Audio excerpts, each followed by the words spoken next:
Guys, pauwi na tayo. Galing trabaho. Plus 5 na dito. 4:30 pwede na kaming umuwi. Pero nagtapon muna ako ng mga karton para wala na akong tatapon sa Lunes. Nakabike pa rin tayo ngayon. Guys.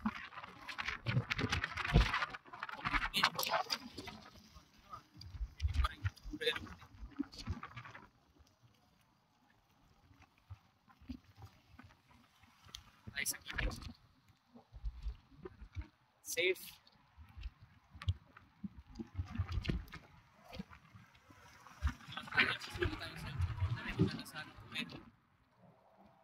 Okay lang. Mamahal kasi ng mga items dito na mga nabibili natin sa Pilipinas sa Shopee, ganun. Everything dito mahal. Halos times 10 yung presyo.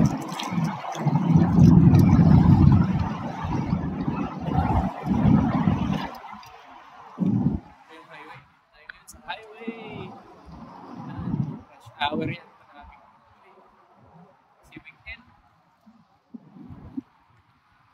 Guys.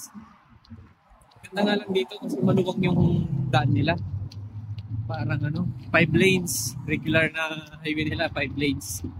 2 sa kanan, 2 sa kaliwa. Tapos isa sa gitna. Yung gitna, yan yung pag lilipat ka, changing lane. Lilipat ka, pupunta kang kanan o kaliwa, gano'n.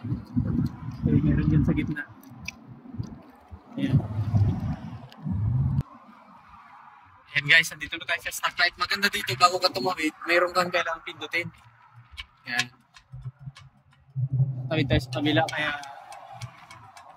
kailangan natin pindutin yan para yung signal light maging go signals para sa atin. Medyo na, nagpo na. Priority na lang yung mga pedestrian dito saglit lang Pag pinindot mo yon, mayat maya magre-red na yung ilaw sa stoplight para makatawid yung mga pedestrian.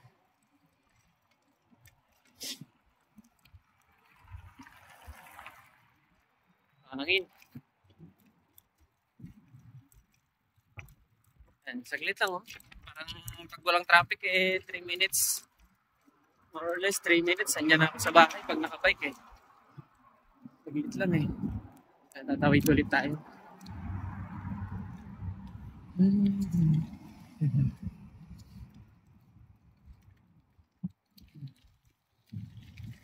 Yeah. Alright. Yun na. Dito na tayo. Pahinga natin bukas. Sabado at Linggo. Rest day natin.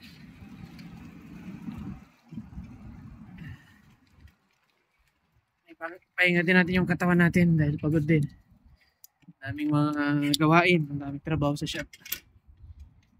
Dito na tayo. Bye bye.